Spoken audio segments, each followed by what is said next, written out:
Well, in the wake of the Florida school shooting that left 17 dead and several wounded, everyone is wondering what can be done to help students and community members deal with yet another tragedy. And now many are actually suggesting that we bring prayer back into our schools. Joining me now, New Jersey congressional candidate Steve Lonegan and Fox News radio host Todd Starnes. Steve, let me start with you. You've sparked some sort of outrage with the suggestion that school prayer might be an answer to this. Charles, I think that what happened, I know that what happened in Florida is unbelievably tragic, and we've seen it over and over again. And the question is, what is happening to our society? And many people are questioning it. And I believe it started in 1962 when the Supreme Court said that God was no longer acceptable in the classroom, and they took school prayer away from our children.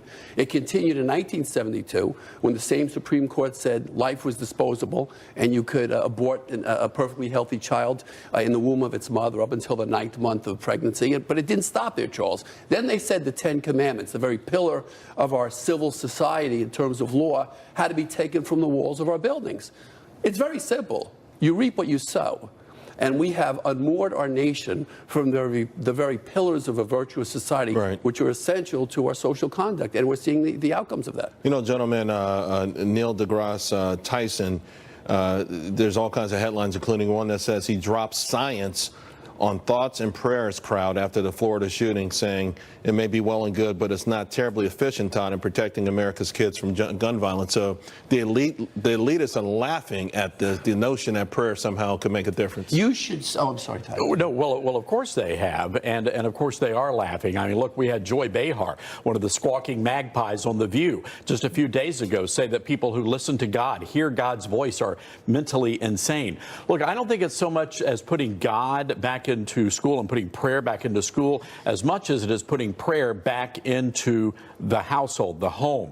This is where the problem is, Charles. We've had a breakdown of the nuclear family in America, and it's a free-for-all on these high school campuses. I like that you put it that way, because a lot of progressives say, you know what, schools are the place where students should get nutritious meals because they can't get them in some of these homes. So when I get a different type, Steve, a different type of nutrition for the soul, I mean, again, it's amazing, and I understand that, you know, there have been a Supreme Court decision on this, but everyone can connect these dots, you would think. We've cut ties with these great pillars of a virtuous society. We've left our children in the internet, where they can wander around and get all kinds of violence and connected to all kinds of crazy conduct, and that's where they now derive their values.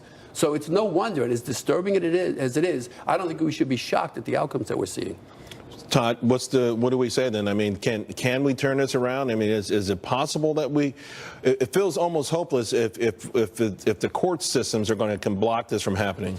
Yeah, absolutely. But the problem is, Charles, the answer, people don't even want to talk about this within the world of the conservative media. This is not a gun problem in Florida. This is a spiritual problem. Mm-hmm. We've got to turn back to God. You know, we are one nation under God. Mm-hmm. Our country founded on Judeo-Christian values. We've got to start talking about that, Charles. But again, I contend that conversation needs to happen in the home first.